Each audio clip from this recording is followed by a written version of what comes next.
Good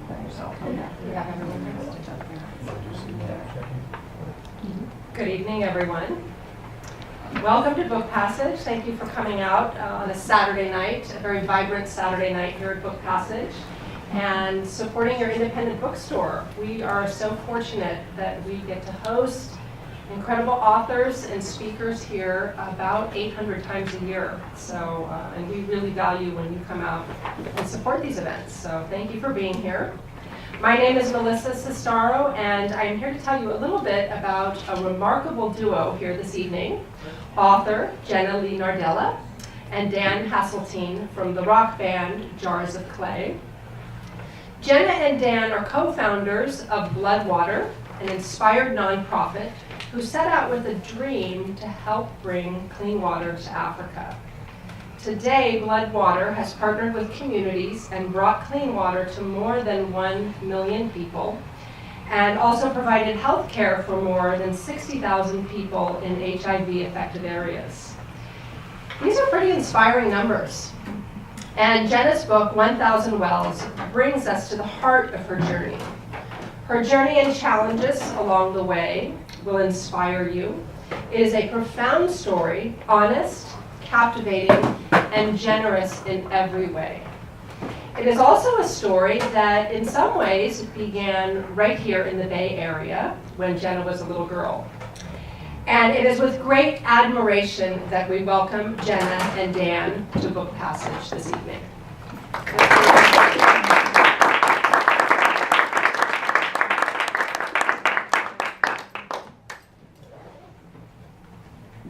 It is so good to be here with everyone. Thank you for coming out on a Saturday night. And it's a joy to be able to share a little bit from this book and get an opportunity to pull out some of the themes of this story over the last 10 years. I will start first with telling you a story about the first time that I fell down a mountain, because it was unexpected, as most falls are. And I was 17 years old, and my friends and I were hiking in the Indian Peaks wilderness of Colorado. And as we reached the 13,000-foot summit, the wind had picked up and the rain turned to a downpour. But the views were like a drug. They were stealing breath and thought and awareness. And I felt the flush of wonder as I looked across that open tundra. After cozying ourselves for a time behind the protection of a stone wall, we began our descent. And we scurried down the steep slope, chatting as water beat down our brightly colored jackets. The rocks, of course, were wet from the rain, but we were used to such conditions. Lightning, thunder, hail, it was all part of the adventure. Suddenly, my boot slipped on the wet scree beneath me, and I fell forward. My body picked up momentum, flipping several times downward and only stopping because I smacked into a boulder. So though my hip and shoulders throbbed and my forehead was bleeding, what I felt most intensely was the shock of my own carelessness. I had climbed enough mountains to know the dangers of getting too comfortable. But there I was, bruised and bleeding, no longer trusting the trail beneath me. My work in Africa and the pursuit of justice, like a mountain storm, blindsided me just when I thought I knew what I was doing. But no one tells you about the mess that comes with trying to do a good thing in the world. Or maybe they do, but you stand convinced that your story is different than theirs. You see, I was 21 years old when I committed myself to a vision that included serving African villages where women and children walk more than 5 miles a day to find water to keep them alive. It included advocating for families whose immune systems were so weak from HIV that diseases in that water caused mothers to bury their babies and children to bury their parents. It has included building an organization over the last 11 years that has provided clean water for 1 million people. But it has also included the consistent urge to walk away. As an American in the millennial generation, I came of age in a culture of self-actualization and instant gratification. And I was ill-prepared for the work and patience that justice requires. Just when I thought I knew what I was doing, Africa blindsided me with the hard truth that redeeming and restoring is a lifelong commitment. And in the same way, Americans' attention span has shortened to sound bites and Facebook likes, but the work of justice requires that we dig in for the long haul, give our lives and image away, and be willing to wage a long defeat on behalf of the poor. And there's no better place to learn this lesson than the Marsabit Desert of northern Kenya. It's close to the border of Ethiopia. Its landscape is difficult to explain because it's a place of such extremes. It's not just hot, it's oppressively hot. It's not just dry, it's earth-crumblingly dry. And it's not just poor, it's desperately poor.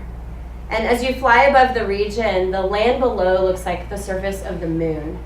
You see twisters of sand and dust and heat dancing across a barren landscape.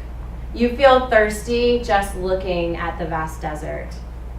The first time I visited, we landed on a dirt airstrip, and a man named Yegon met us.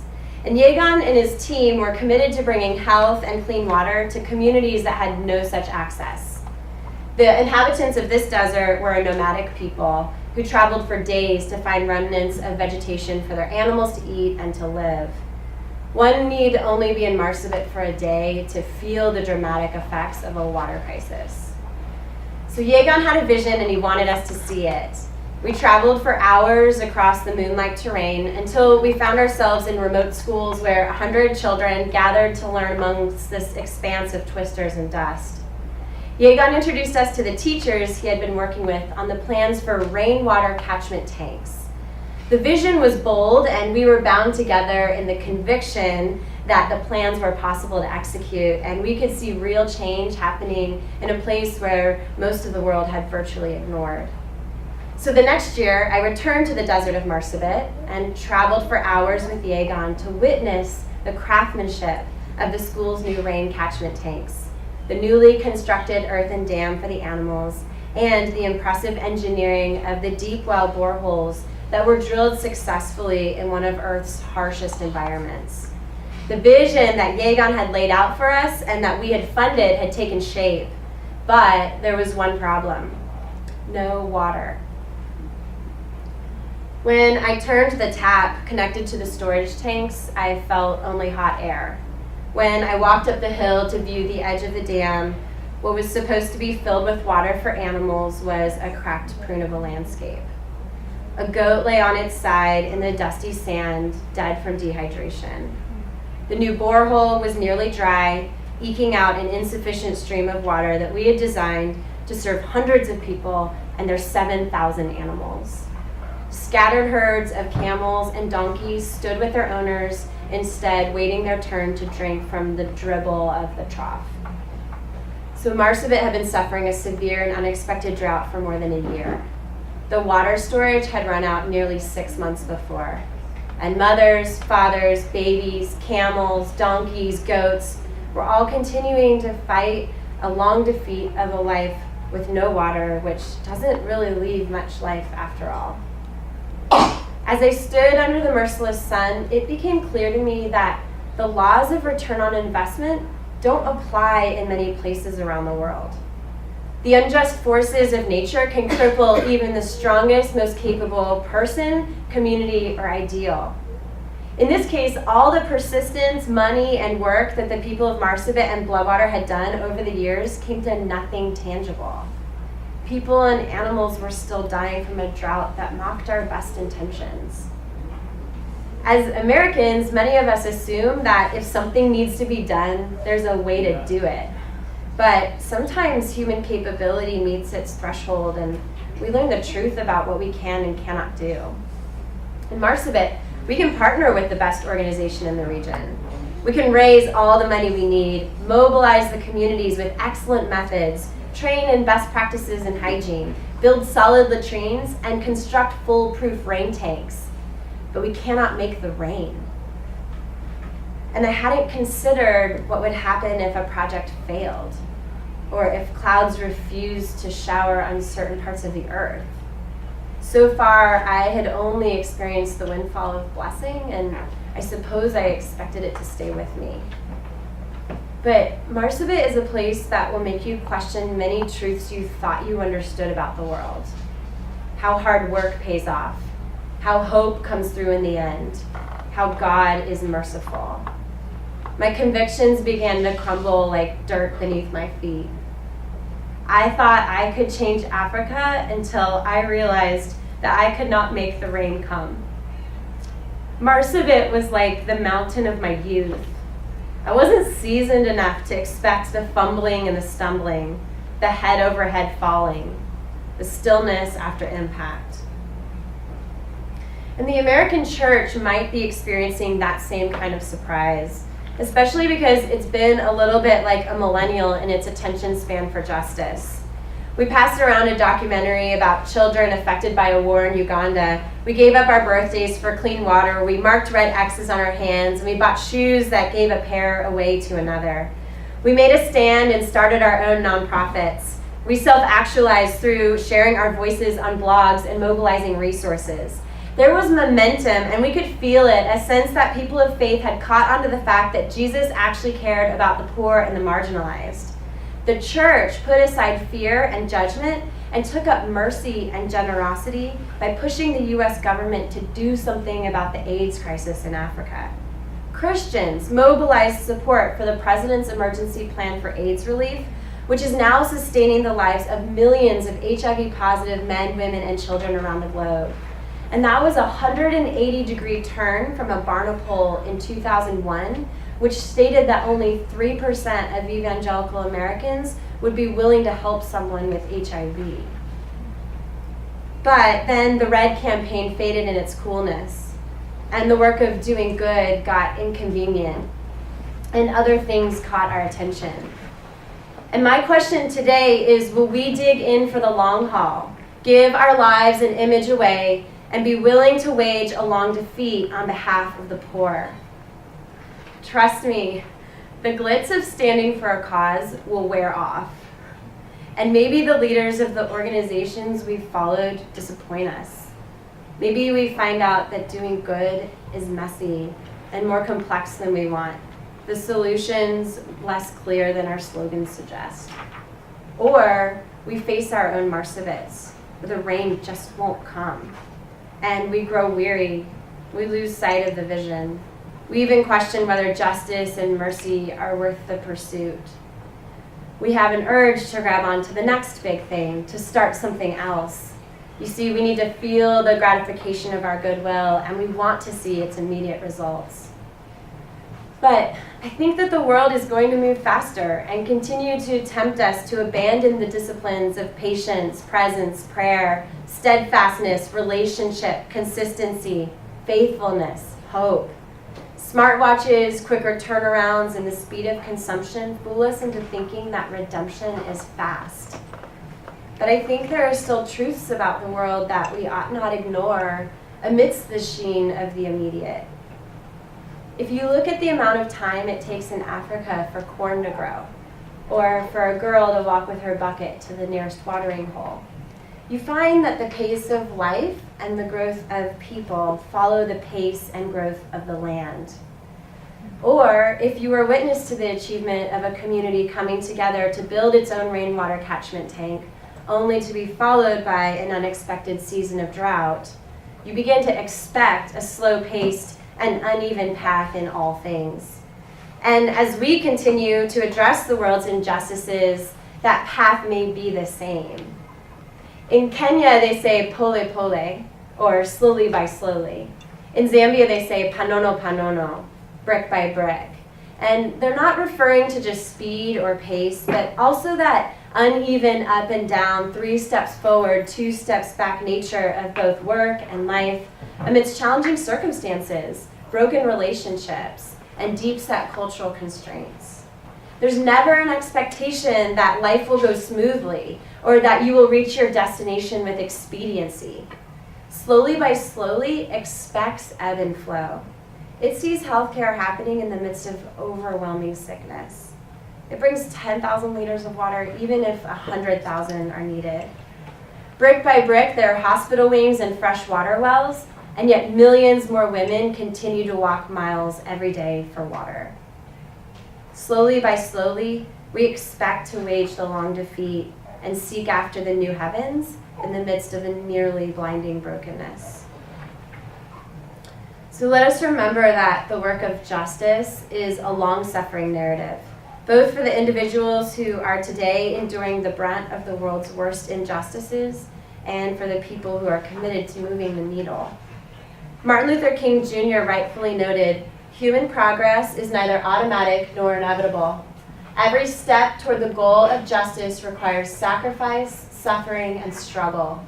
It requires the tireless exertions and passionate concern of dedicated individuals." And he would know.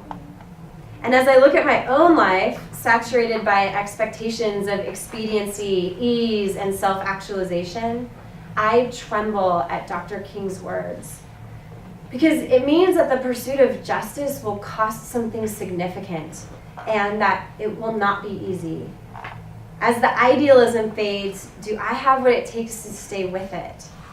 As the world moves on to other flashy invitations, do we have the wherewithal to stick with the causes we said we cared about 5 years ago? Do we have the will to sustain slowly by slowly commitments into the next 5 years?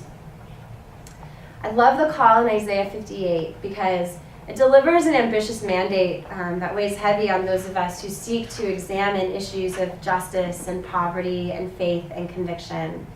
Isaiah says, "Is this not the kind of fasting I have chosen? To loose the chains of injustice and undo the thongs of the yoke, to let the oppressed go free? Is it not to share your bread with the hungry and to bring the homeless poor into your house? When you see the naked, to clothe them, and not to turn away from your own flesh and blood." The call is to loose the bonds of injustice, undo the thongs of the yoke, let the oppressed go free, share your bread with the hungry, bring the homeless poor into your house, clothe the naked. But let me be a witness that these are not things that happen all at once. They are not once and done actions that you check off like a task list and move on to the next new thing. The challenge is to wake up each day and live out the actions of Isaiah slowly by slowly as you faithfully enter into the world. They do not require the best technology, a fancy brand, or even the promise of shining results. But they do require the commitment to be present and to be consistent and to be willing to be there with people and places for the long haul. Loose, undo, share, bring, clothe. Our pursuit of justice ought not be a sprint. And change happens in stops and starts. Accomplishment mingles with failure. And we need to give ourselves permission to accept that we will experience both. I had once thought that hope was easy because belief in the good came easily to me. And now I realize it was passion that came easily. When I was a young adult, my passions were a gift. They propelled me forward. But at some point, the wind disappears and hope must take over while you wait, expectant in still waters. True hope is always hard. It is not a passive wishing. It's an active exercise, a choice, an intention. Hope means giving up apathy and despair and instead embracing the uncertainty that terrifies you. It's the sacrifice of keeping your heart soft. It's the determination to stick with it, even if you may not succeed. Why would you build a rain tank when you've lived a year under cloudless skies? Why would you teach your neighbors how to care for water when there's no water to care for? Why risk the fool by believing in a good God when the earth continues to stand dry and children die watching for rain? When I look at the deserts of Africa, sometimes I wonder if the tears of the grieving are the only drops of water that come. And I pray, but with disbelief. When I was in high school, my classmates voted me most likely to devote my life to a lost cause. And some days I take it as a compliment. But the thing about lost causes is that they're only lost if you leave them behind. And because of resistance, you may want to write them off. But if you stay in there, and if you keep hoping in action, if not in feeling, you may discover they're not lost after all. You may discover that they are the most beautiful, extravagant examples of abundance in your life. You may start keeping your eyes open to the causes that seem the most lost of all. But it is not easy, and it is a slowly by slowly experience. Flying back to Marsabit 2 years after the drought, I saw a different land. And day in and day out, the people of Marsabit had continued on with utter resilience to survive. They faithfully built the rain tanks and repaired the dams as dust devils swept across their land. They developed health and hygiene clubs, they dug pit latrines, and they carried on with a commitment to improve their lives regardless of the circumstances that they could not control. Many people in the US, myself included, would consider an empty rain tank a failure. But with dignity, responsibility, and hope, these communities had pressed on. And the rains had finally come one October, and the skies filled the tanks and the dams with water as if it were manna from heaven. And because the people of Marsabit had worked throughout the drought to construct the catchment systems, they were able to collect every drop when the rain finally came. And it's not a perfect story. It probably never will be. There are still stretches of drought and too many deaths and so many 3 steps forward, 2 steps back experiences. But look at the commitment they made to stay in it with hope and resilience. And we are committed to Marsabit, to standing with them through the hardships, even when our expectations of success are not met. We have been walking with them now for nearly 8 years and are seeing small and slow change. And it will probably take another 8 years to see just a little bit more. In the beginning days of Bloodwater, I thought that the vision was mine to accomplish. And the truth is, it never was mine. The work of healing and redeeming a broken world belongs to God. And I have a small part to play, and I am responsible for that part, but in the end, it is not on my shoulders. Our calling is to do the one more thing in front of us, and then the next. And if stepping into this calling means stepping into hard times, don't we want to be there still? The surprising truth about changing the world is that when we care for our part in the world, the God of heaven knits these small pieces together into something beautiful. But we are not called to change the world. We're called to love the world. And to love the world, we are the ones who must change. And each of you is writing a beautiful story with your life. And your job is to step into the world and to put into practice that which you have been given. To consider what it looks like to pursue justice in a slowly by slowly and committed way. How will you develop the spiritual, emotional, and physical tools to be agents of that slow yet desperately needed renewal? If we can remain faithful to our calling to care for the orphan and the widow and the thirsty and the oppressed, faithful through the stops and starts, faithful through desperate days of cloudless skies, faithful through despair or disinterest, then we will see how our collective commitments will tear at the corner of the darkness. We will be a well-watered garden, like a spring whose waters never fail. Our people will rebuild the ancient ruins and will raise up the age-old foundations. We will be called repairer of broken walls, restorer of streets with dwellings. As we seek to faithfully love the world slowly by slowly, let us watch and wonder what God will do. Thank you.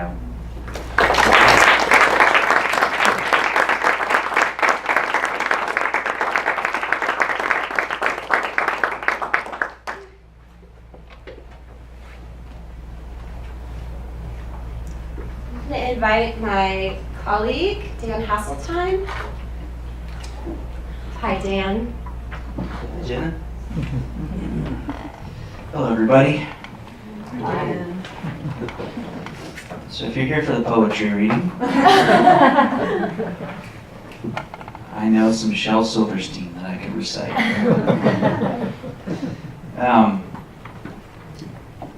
Jena, so this is the final night of this kind of wonderful book tour that we've been on. And I've been able to listen through you reading this portion of excerpts from the book now many nights, and I'm just always struck by the fact that it's a very big story. It's a 10-year long journey that you've taken on your shoulders to try to write about, and not just our story. It's the story of communities in Africa, the story of a culture in America, how you bridge those different things, and so it's a very, very large undertaking to write a story like that. I think that it would be very difficult. We're in a bookshop, and I'm aware that every person that's written a book here, every book that's on the shelves has an author attached to it that at one point had to stare at a blank piece of paper and begin, which is daunting. You can only write. It was a dark and stormy night once. So moving beyond that, you have to begin a story like this. Where do you begin? It was really hard to begin, and trying to figure out how to draw somebody in, and then where to take the story. And I think I learned in the writing process. Well, I was applying my high school writing, where you have like a thesis, and then you follow your supporting paragraphs, and then you conclude to support the thesis. But what happened for me was I thought I knew my thesis, and then I started writing further and further and realized that's not my thesis at all. I found something else. Like, I thought it was a really straightforward story about starting a nonprofit in Africa addressing HIV in water. And what I came to learn was that it was so much more about the theme of a young idealist who goes out into the world and is broken by it. And how can you, once you come to truly know the world in all its doubt and darkness, can you still love it once the idealism has faded? And so, in a sense, actually ended up, the last thing that I wrote was the beginning, because it had completely taught me as I went through it that I had to do it that way instead. Now, so as daunting as it is to begin a book, ending a book is also a very difficult task. Figuring out, okay, how, when are the stories complete? When have you said what you wanted to say?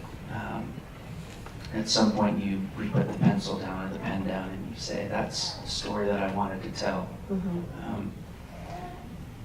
Is it the story you wanted to tell? Like, at the end of it, when you finished, and now when you go back through it, is it the one that you intended from the beginning? It is. I'm so proud of it, and the ability to take all of these different experiences and actually try to make meaning of it. And that's what the writing process does for you, is you have all these stories you want to tell, but it's gotta drive the reader, it's gotta drive you somewhere. And I think what I'm proud of is that originally I think I was writing it for myself, which was like a nostalgia opportunity to just be able to put it all down and say, wow, here's a memory for us. But it was actually, how can it be a gift to somebody else? And how can somebody find themselves in that story? And so I had to cut a lot of things that mattered to me, but that didn't move the story along, or that didn't allow for somebody else to find themselves in the same similar experiences, even if it's not in Africa or it's completely different. And I shortened, we've been around for 11 years, and this is really the first 7 years. And there's a lot more to tell, but that was what I needed to tell. Great. Do you, well, I've had this theory for a long time about songwriters. If you're able to spend enough time with a songwriter's catalog, if they're able to have a long conversation with their fans, their listeners, then you can go back and recognize that they've they've really written the same song over and over again. And that, what I mean by that is that there's a theme in the songs. There's sort of a reason that they decided that they had to write that kind of poetry or those sorts of lyrics. And something in their life has drawn them to those things. And they're often not even known to the songwriter. A lot of songwriters don't really recognize that that's what they're doing until they themselves have the opportunity or privilege to step back and sort of survey their catalog, the things that they've written over time. Now, with a story that's written over 10 years, there probably isn't a single theme, but maybe there are these threads. As you put it all together, you started to recognize that there were themes, like the experiences all did come together to teach certain lessons or offer certain values to start to rise to the surface in the story. Can you think of any of those values or threads that you started to see connecting throughout the book? I think the one that surprised me the most was this realization that small things matter. And we talk about this audacious goal. I mean, the name of the book is 1,000 Wells. Like, that's a big number. It's a big goal. And I think what I learned through my own experience and then through writing it was that it's all just a bunch of small stories and individuals who've come together to help piece it into a larger story. And so the surprise was that it wasn't just what was happening in the fundraising experience of raising $1 here and $50 there and having thousands of people in a grassroots response in the US do something, but that's actually how change was happening in Africa too. It was that these communities were coming together in small groups and they were teaching each other and they were doing their own fundraisers and their own community organizing. And it was all of these people coming together for this extraordinary story. And I think that is a theme that really surprised me, which really reminded me that no thing is too small to matter. And no one is disqualified from having an opportunity to love the world. So let's think about the continent of Africa and then bring it in from that space to these communities. And when you're on the ground there, one of the things that I've loved about Bloodwater is that we have a different set of filters, it seems, than a lot of people do when they walk into a community.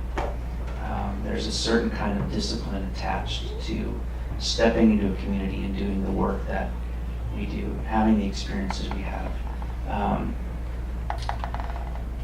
Those sorts of disciplines help kind of define the way that we view Africa. John O'Donohue describes it as watchful reverence. John, in an interview, was describing Northern Ireland, and not really just describing it, but somebody had asked him, why do you enjoy the place where you live? It's very rugged, it's somewhat stark, and not a very welcoming place to anyone. And his response to that was, well, I step out every morning with watchful reverence. How do you do that in Africa? What does that allow you to see? I think as Americans, we're at a disadvantage in the way that Africa has been portrayed to us through the media or the stories. And so we often hear about the problems first and foremost and the challenges. And so when you go to Africa, the tendency will be to just look for that. And I think with the watchful reverence concept and idea, we just made a commitment to come in with eyes to see something beautiful. And it wasn't that much work to be able to do that. It was very easy because once you actually get to know people and ask them about their community, they're going to tell you about what they see as beautiful. They're so proud of who they are and where they're from, and they want you to know it and see it. But I think sometimes as Americans, we just want to come and fix something. So we're looking for a problem and we want to address it quickly. And there's great things about that.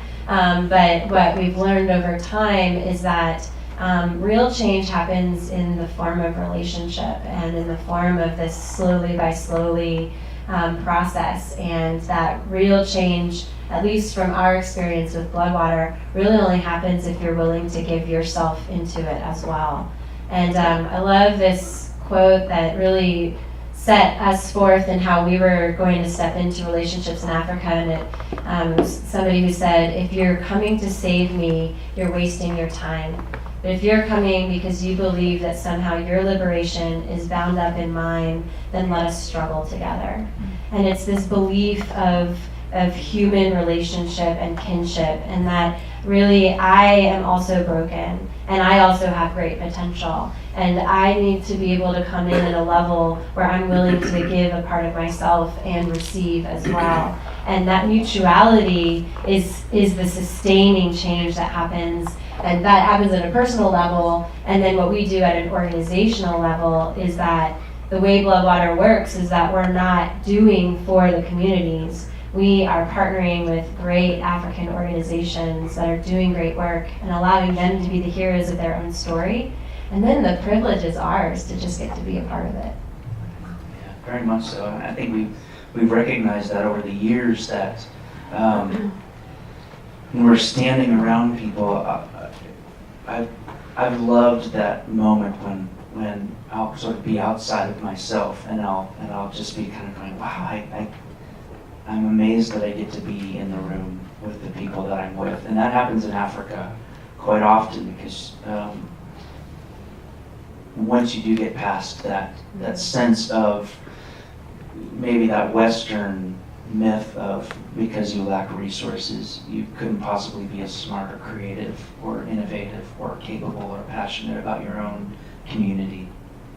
And you get past that and you actually see proof of concept in that they are doing this amazing work. They have these grand designs and they're orchestrating that, and you realize all of a sudden you're part of that winning team. What an amazing thing. So now you've written this book. It's out. The process is kind of carried on. Where does the story go from there? Do you think, does the story of Bloodwater warrant another book? That's an intimidating question when the book's been out for like 2 weeks. There's definitely more to share. There's certainly more to share, and I hope the way that I've written this book, that it feels accessible to anybody, and that it's not so out there where it's like only if you care about Africa or only if you're social justice minded or something like that, but that there are themes and lessons in this journey that I feel like are worth sharing with others, and I do think certainly there are more things to say, and it is about the long commitment of being with a place, being with a cause or an idea, but more in the fullness of our personhood and not just in an organization. And what does it look like in our personal lives to stay committed to certain themes that we believe in, but understand that there's ebb and flow, and that things change, but that you can have strong commitments throughout. What's really amazing about the story of Bloodwater, the book I would love to tell, we're not there yet, but is about the changes that are really significant and possible in the places where we have been working. And like HIV 30 years ago was a death sentence. And now it's actually, you can be HIV positive, and we know this to be true in the US, but in Africa, you can be HIV positive and you can have a flourishing life. And the HIV global community is now having a conversation. They're using the words the end of AIDS. Like, that's amazing. And we're starting to see it in small ways in the places where we've worked and are working. And I mean, we have a place in Western Kenya where 97 babies were born this year to HIV positive mothers, and they are all HIV negative. I mean, that is remarkable. And those are things that weren't possible 10 years ago. And so I would love to be able to tell a story about, oh, bloodwater had to move on to another issue because there's actually an end of something. When we started, the water crisis was in the billion in terms of globally how many people didn't have access to safe water. And that continues to drop into the 700 million, the 600 million. And what it's meaning is that it's not just the water access, but it's also the health that's changing a community along the way, which means that children under the age of 5 are not dying from the dehydration that's caused by diarrhea. They're flourishing and living. And so those are the stories I really hope to continue to tell. I hope we get to tell those stories. I don't want to be the only one asking questions because I'm sure a lot of you out there have questions for Jena. And so I'd love to just open this up a little bit and allow you all to ask questions. So if you just raise your hand up. How about the tuberculosis and also the bureaucracy that you had to go through? I mean, there is a lot of money and it was taken. It wasn't by the greed over there. So, I mean, how does one young woman, it's the greed. The money was there and it's the greed. How did you deal with all the bureaucracy? Well, bureaucracy is a global problem or asset. It's one of those things where I had to understand how, and I don't claim to understand it, but try to understand how the world works. And then try to understand where we, as a small, little, tiny organization with a rock band and a 22-year-old at the time, could fit into that big picture. And so what I've learned and understood is that, the big efforts that are focused on global health issues have tremendous influence in really great ways, and then a lot of consequences as well. And you need that. But what we found for us, because that's not our world, was that we could do the grassroots, and that you need that too. And it's actually a lot of the global health community is moving into this realization that bottom up is so important. And we're actually getting calls and invitations to be speaking and engaging with much larger organizations and agencies in helping them understand how to best work at the grassroots level. And so I think there's a place for all of those players and sizes and shapes. And for us, it was actually a relief to realize that what we're doing matters and it's okay at the small. We have a lot more control in the specific areas where we're working because we actually know the communities and have those relationships. But it also is very humbling to realize that what we're doing is but a drop in the bucket, but it still matters. That was a good question. I'm sure a lot of people would have that same question, because there is this sense of cynicism that surrounds social justice, that surrounds these ideas of people going in and trying to do a good thing. And so I think that was a very, very important question to ask. Any other questions? I wonder, how did you get in touch with Yegon? So Yegon is a member of an organization called FH Kenya.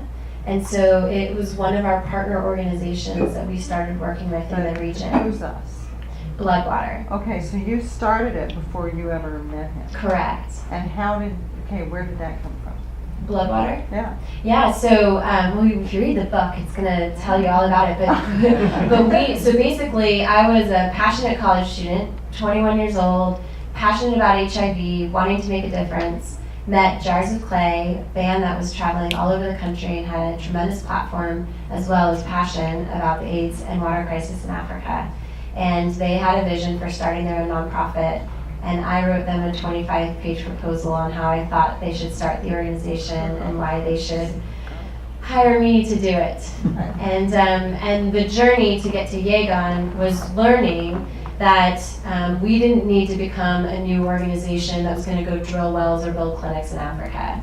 And the assets that we had were actually a platform in the US and primarily among faith-based communities, and engaging them in the conversation, raising money, and then providing grants to organizations like Yegon's in the work, like Yegon's already doing great work, and then we would do projects with them together.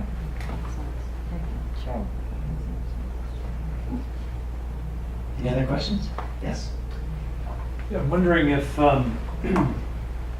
you have that experience when you travel and you're in another culture and you're there for a period of time, and then you come back. What is sort of most surprising to you, or kind of stands out the most, or is the hardest to get used to again? Yeah, I think in the beginning it was so easy to just come home angry and to just feel like, man, we have such abundance of so much here and we don't even know it. And to realize how carefully stewarded these communities take care of what they have because they know it's so limited. And I had to kind of fight the anger and the cynicism and all of that. But one thing that started to really register with me was this realization that we also have our own poverty in a totally different, it's upside down, in that there's a poverty of, well, I guess the best way to say it is of what? Meaning. Of meaning in a lot of ways, and community, and a sense of dependence and interdependence. There was a man that I met, he was a farmer in Western Kenya in a village, and he said, you know what, Jena, I know that there are a lot of Americans that pity Africans, but sometimes, maybe you don't know it, but we sometimes pity Americans. Because, we know that when the rain comes, it's not something that we did on our own or made happen. And there is a larger sense of gratitude and dependence on the blessing of creation, and like we are interconnected in that way. And we feel burdened by thinking that Americans think they are the ones that make it happen. And that really stuck with me. And I think we have a mentor he works in International Justice Mission, and he said, what's interesting, Jena and Dan, about the work of Bloodwater is that it's actually a dual rescue. Like, certainly the work that Bloodwater is doing in Africa is rescuing from the ailments of HIV and water, but you're also rescuing us from our own trivia. And I love to think of it that way, and so that it's not just an us them, but to realize again that there is broken and beautiful on both sides. Which brings us back to that quote that you gave that was so beautiful. Could you repeat it about, if you're coming to save me, you're wasting your time, but if you're coming to save me, you are wasting your time. But if you believe that your liberation is bound up in mine, then let us struggle together. Okay. And who is that from? Is that Lila Watson, who is actually an Aboriginal woman. Okay. Yeah, it's a beautiful. Yeah. I think what it does is it sets a posture, and it completely flips the way, again, where we want to like, okay, I'm going to be the giver, you're going to be the recipient. But actually, we need to be in this together. Yeah.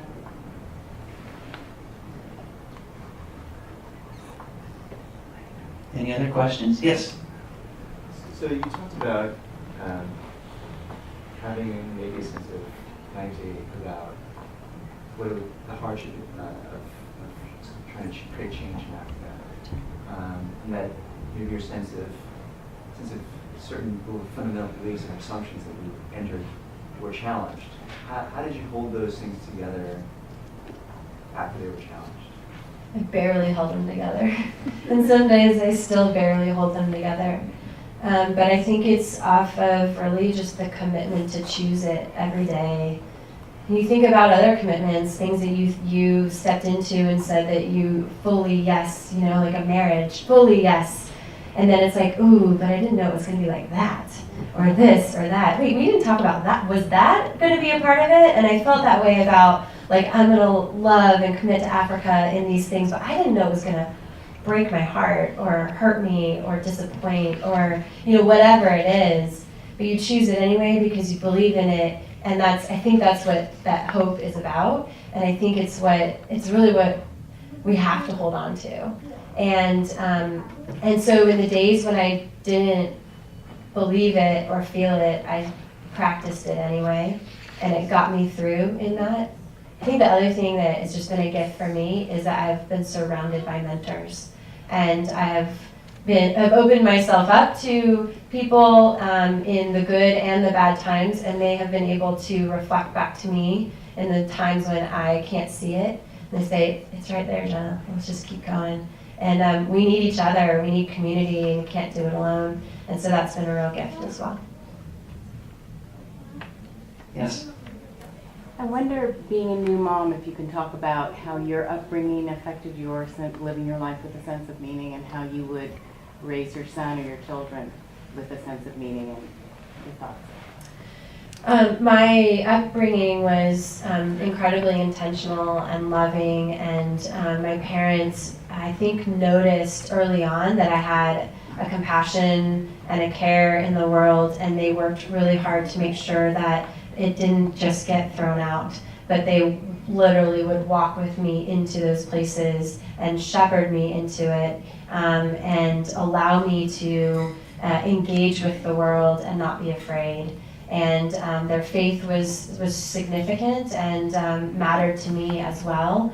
And it was room enough to hold a lot of love and a lot of experiences. I think as I have a 17-month-old son named Jude, and as I bring him into the world, I think it's trying to allow him to see as many different parts of the world and to hold his hand in it. And to allow him to see both the beautiful and the broken, and to give him a safe place to be able to engage in that way. I've also found as a new mother, that it has given me this gift of a connection to the people that a lot of the women that I have been working with over the last 10 years, I went back with my son to Africa, and my husband James, Jude was 10 months old, we went this spring, and all of a sudden the women looked at me differently, and I was able to look at them differently, because it was like, oh, we're knowing now, because Jena, you are now a mother, like, you know what it feels like to fiercely love a child, and to fear for your child, and to want the best for it, and there was something that made me just more human to them in that way as well. And in all of the things that you feel separate from with culture and geography, to be a parent and to share that is remarkable. I think that's a great point too. I think we use the term implicated often in Bloodwater, and I think our work, a lot of it is how do we communicate, how do we help people understand that we are all implicated in the stories of everybody else around us, whether that's our neighbor that lives right next door, the person sitting in the chair next to you, or that's somebody in Africa or a continent away. And I think those pieces are valuable because you can recognize that. Well, certainly a mother would have, in a sense, maybe it's a common pain, or a common fear, or a common aspiration, that's what keeps us human and connected in a way that allows us to relate to somebody that perhaps culturally we don't share much in common with.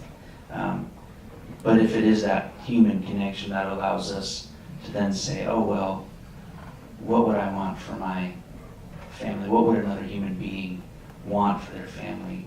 And we can cross those sort of cultural boundaries and find a way to say, oh yeah, I can be motivated through empathy, through compassion, to then serve somebody else that way. And so I think that story of motherhood, of becoming a mother, I know it as a father, how much more important it became to go, all right, now they become more human to us even than they were. And And I think that's a really good thing. So, any other questions? We'll take one more. I don't want to steal a third question.